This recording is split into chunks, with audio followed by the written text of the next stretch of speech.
Wassalamualaikum warahmatullahi wabarakatuh.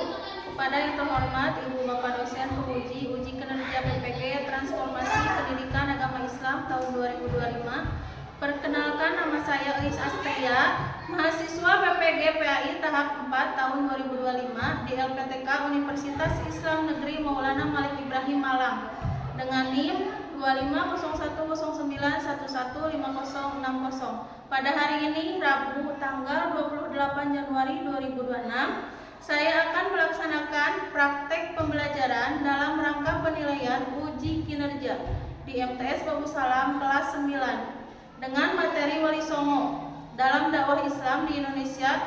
Terima kasih dan selamat menyaksikan. Wassalamualaikum warahmatullahi wabarakatuh. Assalamualaikum. Waalaikumsalam warahmatullahi wabarakatuh.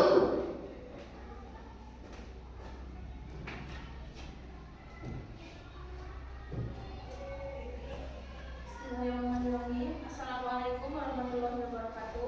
Waalaikumsalam warahmatullahi wabarakatuh. Selamat pagi anak-anak. Pagi.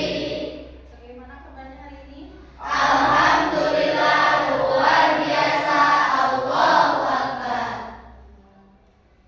Baiklah, untuk sekarang Ibu akan meminta KM untuk membacakan doa terlebih dahulu ya. Silakan untuk KM-nya di Kak. Istiadat. Siap. Sebelum belajar, alangkah baiknya kita berdoa dulu. Berdoa dalam hati mulai.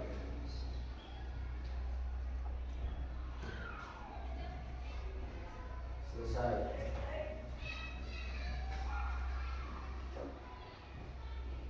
Udah siap untuk belajar? Siap.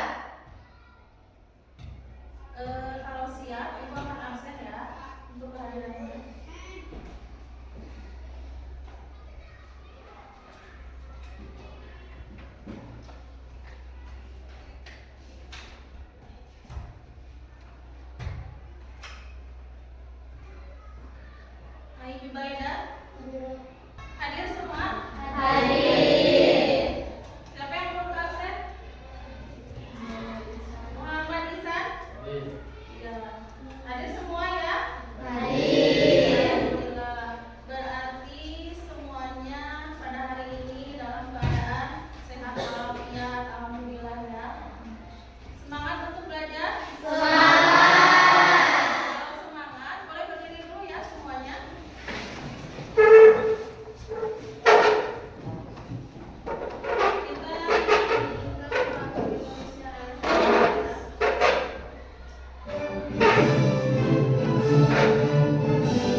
Yang selanjutnya, mengidentifikasi peran Wali Songo dalam menyebarkan agama Islam di Indonesia, bentuk tulisan atau media lain. Yang selanjutnya, mengklasifikasikan peran Wali Songo dalam menyebarkan agama Islam di Indonesia dalam bentuk tulisan atau media lain. Yang selanjutnya, menjelaskan keberhasilan Wali Songo dalam menyebarkan Islam di Indonesia. Yang poin terakhir, menjelaskan ibrah dari sikap Wali Songo dalam menyebarkan Islam di Indonesia. Itu ya tujuan pembelajaran. Yang selanjutnya, pengertian. Pengertian Wali Songo adalah 9 tokoh ulama penyebar agama Islam yang sangat berpengaruh di Pulau Jawa pada abad ke-14 hingga ke-16. Mereka dikenal menggunakan pendekatan dakwah kultural yang moderat, membaurkan ajaran Islam dengan budaya lokal seperti wayang, gamelan, dan tradisi untuk memudahkan masyarakat menerima Islam. Kalian tahu kan wayang? Tahu. Wayang. Nah, itu dengan cara penyebarannya menggunakan atau membaurkan ajaran Islam dengan budaya lokal. Itu yang tadi seperti wayang, gamelan, dan tradisi lain ya. Itu ya pengertian dari Wali Songo. Selanjutnya, Hei, pernah nggak sih kalian kepikiran kok bisa ya mayoritas masyarakat di Jawa itu beragama Islam? Jawabannya ada di balik kisah epik para Wali Songo. Mereka adalah tokoh-tokoh keren yang menyebarkan Islam dengan cara sah. Yuk kita bahas bareng.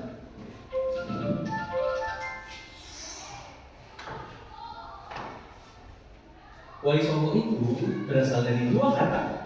Wali yang berarti orang yang ditugaskan, dan Songo dari bahasa Jawa yang artinya 9. Jadi Wali Songo adalah 9 ulama yang punya misi menyebarkan Islam di Jawa. Tapi jauh sebelum Wali Songo beraksi, para pedagang Islam dari berbagai penjuru dunia sudah duluan mampir ke pesisir Jawa sejak abad ke-7 Masehi. Nah, mereka nggak cuma jualan, tapi juga ngenalin Islam ke penduduk sekitar loh. Puncaknya terjadi di abad ke-14 ketika rombongan ulama dari Turki, Persia, Arab, dan Palestina mulai berdakwah di Jawa. Dari sinilah cikal bakal Wali Songo itu terbentuk. Mereka gak maksa orang buat masuk Islam. Mereka lebih memilih membaur dengan budaya lokal, bikin masyarakat enak dulu, baru deh mulai mengenalkan Islam. Metode yang dipakai juga unik. Ada yang dalam pendidikan di pesantren, pernikahan dengan keluarga kerajaan, sampai kesenian seperti wayang dan musik. Terus, di mana aja sih mereka berdakwah? Nah, ada 5 wali di Jawa Timur, 3 di Jawa Tengah, dan 1 di Jawa Barat. Mereka juga punya gelar sunan yang artinya tokoh agama yang dihormati, setara dengan raja. Yuk kita kenalan satu persatu. Yang pertama, Sunan Gresik, atau dengan nama lain Syekh Maulana Malik Ibrahim. Beliau pertama kali mendarat di Desa Leran, Kabupaten Gresik, sehingga ia juga dikenal dengan Sunan Gresik. Persebaran ajaran Islam dimulai ketika Sunan Gresik menawarkan bantuan kepada Majapahit. Pada masa itu, Majapahit sedang dilanda bencana kelaparan akibat perang saudara atau biasa disebut perang Parengkek. Melihat itu, Sunan Gresik berinisiatif membantu membangun hubungan untuk mengairi sawah yang keringan itu. Berkat bahwa tersebut, sawah-sawah yang sedang dilanda kekeringan itu perlahan menjadi subur sehingga menghasilkan beras dalam jumlah besar. Sunan Gresik saat itu langsung dihormati. Dari situ, beliau mulai berdakwah dan pesantren. Yang kedua ada Sunan Ampel, atau dengan nama lain Raden Rahmat. Beliau merupakan anak dari Sunan Gresik. Beliau mendirikan pesantren di Ampel Denta, Surabaya. Beliau juga dikenal terlibat dalam pendirian kerajaan Islam pertama di Jawa, yaitu Kerajaan Demak pada tahun 1479. Sunan Ampel juga berhasil memperluas ajaran Islam dengan cara menikahi seorang putri dari kerajaan Brawijaya dan memiliki 2 anak yang bernama Sunan Bonang dan Sunan Derajat. Yang ketiga, Sunan Bonang atau Raden Maulana Magdum Ibrahim. Ia merupakan sulung dari Sunan Ampel. Beliau merupakan di Tuban, Jawa Timur. Ada yang tahu nggak kenapa sih beliau dinamai dengan Bonang? Nama Bonang diambil dari nama alat musik tradisional khas Jawa. Alat musik ini yang digunakan oleh Sunan Bonang berdakwah. Beliau menciptakan lagu berbahasa Jawa yang berisikan zikir, ayat-ayat Al-Quran, hingga kisah-kisah para nabi. Salah satu syair lagu yang dimainkan oleh Sunan Bonang adalah Tobu Hati yang dipopulerkan oleh penyanyi. Yang keempat, Sunan Derajat atau Raden Kosek. Beliau merupakan anak bungsu dari Sunan Ampel. Nah, beliau dinamakan Sunan Derajat karena beliau ditempatkan di desa Derajat dan Lamongan. Di sana beliau mendirikan pesantren juga dan menyebarkannya melewati media seni, yaitu dewa dan seni pertunjukan kulit. Yang kelima, Sunan Giri atau Raden Paku. Beliau merupakan anak dari seorang ulama, yaitu Syekh Maulana Ishaq, yang merupakan saudara kandung dari Sunan Gresik. Beliau hidup dengan seorang ibu bernama Nyai Gede Pinati. Setelah ia dewasa, Sunan Paku dibawa oleh Nyai Gede Pinati untuk berburu ke Sunan Ampel. Lalu Sunan Ampel ditugaskan berdakwah di perbukitan Giri sebelah selatan Gresik. Makanya beliau dinamakan Sunan Giri. Beliau banyak menciptakan mainan tentang anak dengan tujuan memperkenalkan ajaran Islam sedini mungkin kepada anak. Beliau juga mendirikan pondok pesantren yang dinamakan Pesantren Giri. Yang keenam yaitu Sunan Kudus atau dengan nama lain Raden Jafar Sadiq, seorang bangsawan kerajaan Demak yang merupakan murid dari Sunan Ampel. Dulu beliau menimba ilmu di Baitul Maqdis Palestina. Di sana beliau berhasil memberantas penyakit yang sudah menelan banyak korban. Karena perbuatan tersebut, Raden Jafar diberi hadiah berupa daerah kekuasaan Palestina. Namun Raden Jafar bernegosiasi supaya daerah kekuasaan itu pindah saja ke Pulau Jawa. Lalu daerah kekuasaannya itu kita kenal sebagai Kudus. Pendekatan beliau dalam menyebarkan Islam adalah tidak punya inisiatif untuk menghargai masyarakat Hindu. Melalui pendekatan tersebut, Sunan Kudus berhasil mengambil hati masyarakat di sana. Yang ketujuh, Sunan Kalijaga atau dengan nama lain Raden Mas Syahid. Beliau merupakan murid dari Sunan Bonang. Beliau menyebarkan agama Islam dari seni wayang dan dakwah. Ia menyelipkan kalimat syahadat dan nilai-nilai Islam di dalam pertunjukannya. Biasanya Sunan Kalijaga membawa kisah Mahabharata dan Ramayana, di mana tokoh-tokohnya ini diganti dengan nama tokoh pahlawan Islam. Cara ini sangat efektif dalam menyebarkan Islam. Hanya beliau disebut sebagai wali yang membawa pengaruh paling besar dibanding wali-wali lain. Yang kedelapan, Sunan Muria atau dengan nama lain Raden Umar Said. Beliau merupakan anak dari Sunan Kalijaga. Beliau berdakwah di daerah Gunung Muria, Kota Kudus. Cara pendekatannya sama seperti ayahnya, yaitu dengan menggunakan media wayang kulit maupun Jawa. Perbedaannya, kalau Sunan Kalijaga itu targetnya untuk semua orang, sedangkan kalau Sunan Muria targetnya berfokus kepada rakyat biasa yang berprofesi sebagai pedagang atau nelayan.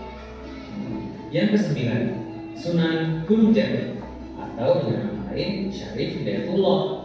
Ia melakukan dakwah di sekitar Gunung Jati, Cirebon, sehingga beliau dikenal dengan nama Sunan Gunung Jati. Beliau menggunakan pendekatan pernikahan sebagai strategi untuk menyebarkan Islam kepada tokoh-tokoh penting Cirebon. Beliau menikahi wanita yang berisi putri raja yang memiliki peran penting dalam pemerintah. Pada 1525 Masehi, beliau berhasil melebarkan sayap dakwahnya dengan membangun kerajaan Islam di Batu. Gimana? Menarik videonya? Menarik. Kalian paham? Paham. Mulai nomor 1 sampai nomor 9. Paham tidak? Paham. Baiklah, kalau kalian paham semuanya, Ibu akan lanjut ke materi selanjutnya ya.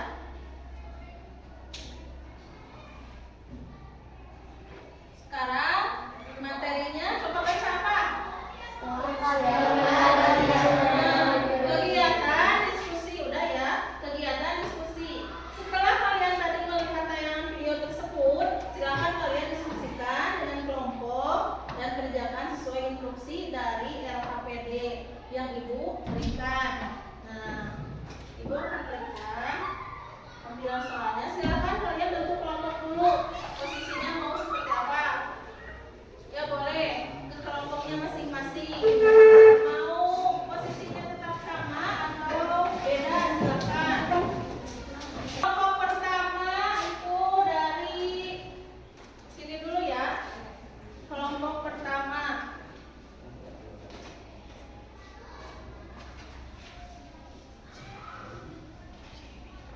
Ini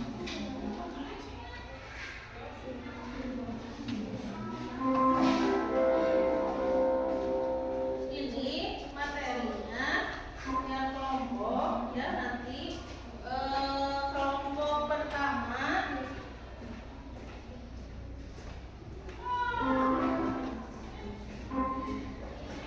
mana kelompok pertama ini coba untuk kelompok pertama nanti ini lihat materinya ya tentang sunat ampel dan sunat bersih. Nanti ya untuk kelompok kedua boleh dilihat LKPD-nya. Kelompok kedua itu yaitu tentang sunat bonan, sunat giri dan sunat derajat. Untuk kelompok ketiga itu tentang apa? Sunat terjaga dan sunat kudus. Untuk kelompok terakhir ya, kelompok 4 itu tentang sunat muria dan sunat gunung jati. Nah ya, paham ya? Ya silakan boleh diskusikan dulu tiap kelompoknya ya. Tadi materinya apa? Silakan boleh diskusi bareng-bareng tiap kelompok. Nanti ibu mantau ya. Silakan boleh dimulai dari sekarang.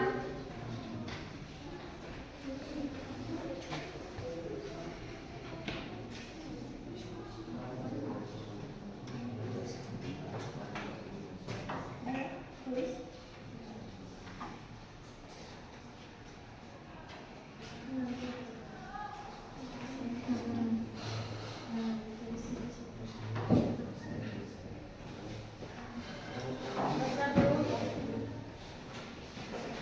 Baca dulu ya apa materinya tadi. Kelompok 1, 2 ya.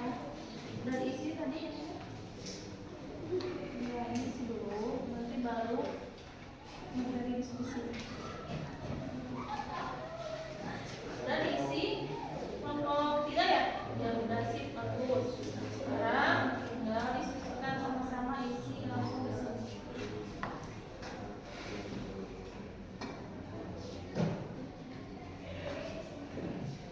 Kelompok 4 sudah diisi.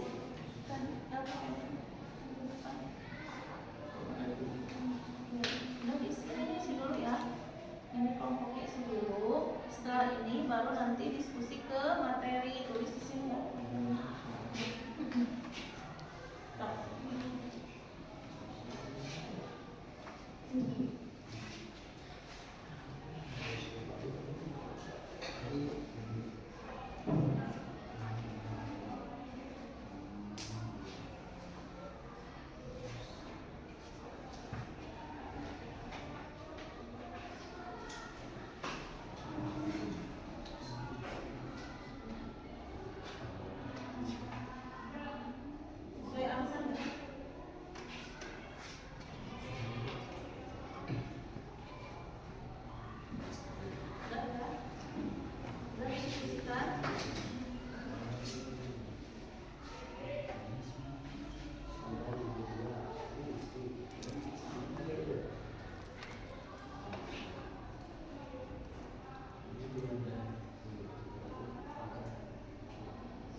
Udah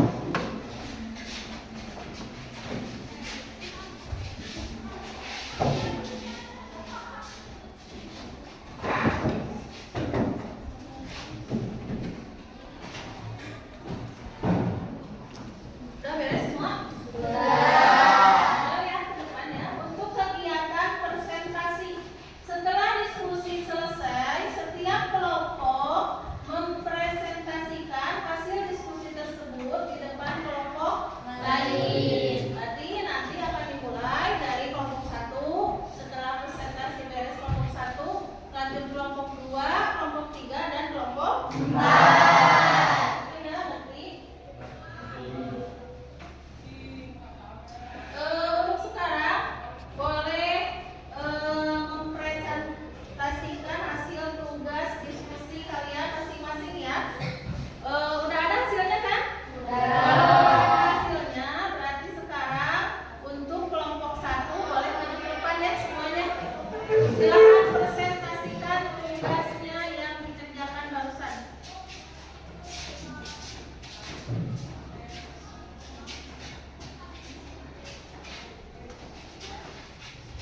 Bismillahirrahmanirrahim. Assalamualaikum warahmatullahi wabarakatuh. Waalaikumsalam warahmatullahi wabarakatuh. Perkenalkan, kami dari kelompok 1 akan mempresentasikan tugas dari Bu Isya tentang peran masing-masing wali dalam dakwah Islam di Indonesia. 1. Saudari Resik dikenal juga dengan nama Maulana Marzuki, Syekh Marzuki serta Syekh Muhammad Kubro. Beliau dianggap sebagai orang Islam pertama yang masuk ke Pulau Jawa sehingga kedatangannya menandai permulaan masuknya Islam di tanah Jawa. Sunan Resik meninggal pada 12 Rabiul Awal 882 Hijriah atau 8 April 1419 dan dimakamkan di Gapura Wetan Resik. 2. Sunan Ampel. Sunan Ampel bernama asli Raden Rahmat, keturunan ke-22 dari Nabi Muhammad SAW. Menurut riwayat dia adalah putra Ibrahim dari Muhyiddin Al-Akbar dan seorang putri Campa yang bernama Dewi Condro.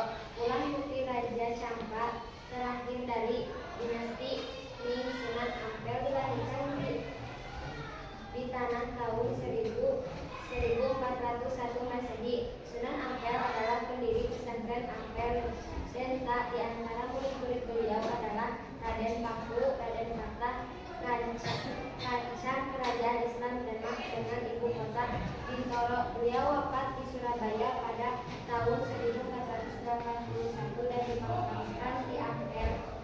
Sekian presentasi dari kelompok kami. Mohon maaf bila ada kesalahan. Assalamualaikum warahmatullahi wabarakatuh. Waalaikumsalam warahmatullahi wabarakatuh. Tepuk tangan ya. Dan alhamdulillah dari kelompok 1 udah mempresentasikan tugasnya ya. Sekarang lanjut ke kelompok 2. Silakan untuk kelompok 2 depan.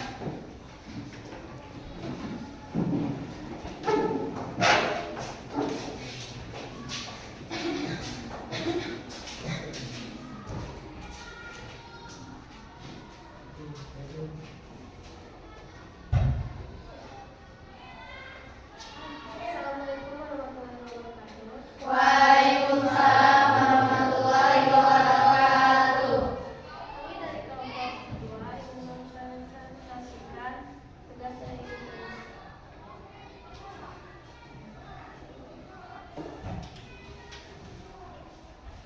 Sunan Bonang. Sunan Bonang lahir di Surabaya pada tahun 1465 dan wafat tahun 1525 di Tuban.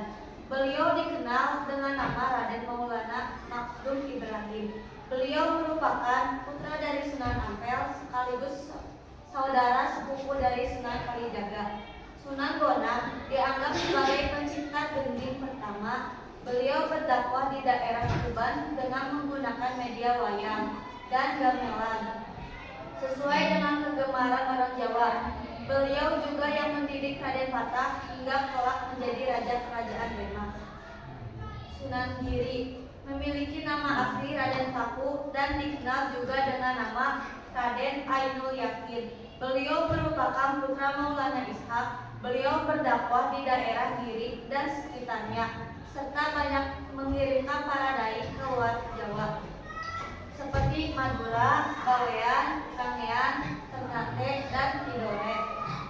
Sunan Giri adalah pencipta permainan anak bernuansa religius seperti gelungan, gending perit, jor gula, ceblak suem, dan gilir-gilir. Beliau wafat pada tahun 1506 dan dimakamkan di daerah Giri, Gresik.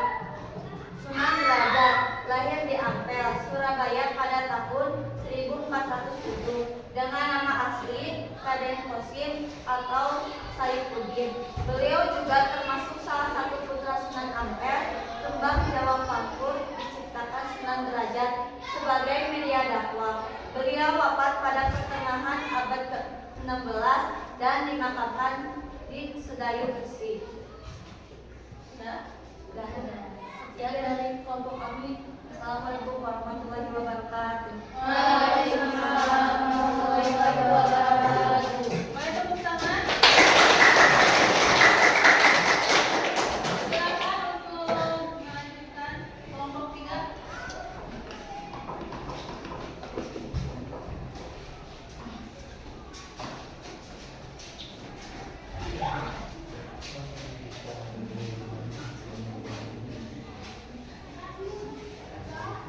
Assalamualaikum warahmatullahi wabarakatuh. Waalaikumsalam warahmatullahi wabarakatuh. Kami dari kelompok 3 akan mempresentasikan tugas diskusi tentang Wali Songo. Yang akan kami presentasikan adalah Sunan Kalijaga dan Sunan Kudus. Pertama, Sunan Kalijaga memiliki nama asli Raden Mas Wahid. Ayahnya adalah Raden Sakit Tumenggung Wirowardika yang menjadi bupati Tuban, sedangkan ibunya bernama Nawang Kulit. Nama Kalijaga dalam satu versi berasal dari bahasa Arab dari kata wadi zakat, pemimpin yang menegakkan kebersihan dan kesucian. Tetapi pendengaran orang Jawa adalah Kalijaga. Sunan Kalijaga dianggap sangat berjasa dalam mengembangkan seni wayang kulit atau wayang kulit serta gamelan yang dipergunakan sebagai media dakwah Islam. Selain itu, beliau juga mengembangkan seni suara, etir, busana, pahat, serta kesusastraan. Yang kedua, Sunan Kudus lahir dengan nama Jafar Siddiq. Beliau memiliki silsilah yang bersambung sampai ke Nabi Muhammad SAW. Sunan Kudus berdakwah di daerah Kudus dan sekitarnya. Beliau termasuk seorang ulama yang menguasai berbagai disiplin ilmu sebagai fikih, usul fikih, tauhid, hadis, tafsir, dan logika. Oleh karena itu, beliau mendapatkan gelar Waliul Ilmi, orang yang kuat ilmunya. Sunan Kudus juga menciptakan gending, mas kumambang, dan hijil. Sekian presentasi dari kelompok 3. Mohon maaf apabila ada kesalahan. Assalamualaikum Warahmatullahi wabarakatuh. Waalaikumsalam warahmatullahi wabarakatuh.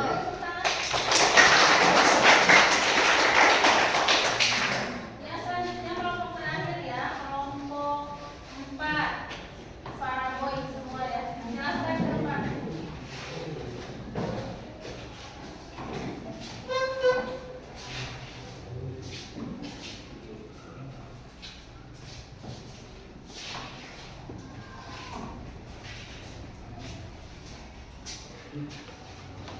Bismillahirrahmanirrahim. Assalamualaikum warahmatullahi wabarakatuh. Waalaikumsalam warahmatullahi wabarakatuh. Kami akan mempresentasikan tugas dari Bu Isatria tentang Sunan Muria dan Sunan Gunung Jati. 1. Sunan Muria lahir dengan nama asli Raden Umar Said atau Raden Pramoto. Beliau adalah putra dari Sunan Kalijaga dalam berdakwah. Sunan Muria cenderung memilih tempat yang jauh dan terpencil dengan penyelenggaraan semacam kursus keagamaan bagi kaum pedagang, nelayan, dan rakyat desa. 2. Sunan Gunung Jati memiliki nama asli Raden Syarif Hidayatullah. Beliau lahir di Mekah pada tahun 1448. Beliau merupakan cucu Prabu Siliwangi, Raja Pajajaran. Beliau berdakwah menyebarkan agama Islam di daerah Cirebon, Majalengka, Kuningan, Kawali, Sunda Kelapa, serta Banten. Sekian presentasi dari kami. Mohon maaf bila ada kata yang salah. Wabillahi taufiq wal hidayah. Assalamualaikum warahmatullahi wabarakatuh. Waalaikumsalam warahmatullahi wabarakatuh.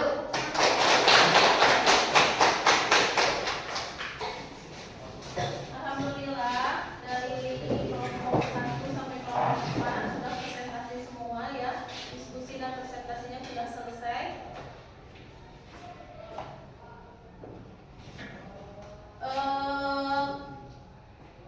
Karena kalian kelihatannya tegang ya barusan sudah diskusi presentasi, kelihatannya semua pada tegang ya, tegang kan? Tegang. Boleh berdiri dulu ya semua untuk relaksasi sebentar. Oke, speaking ya. Speaking dulu semuanya boleh berdiri. Mau apa? Cukup semangat ya? Ya. Semangatnya kembali lagi, oke? Oke. Tepuk semangat.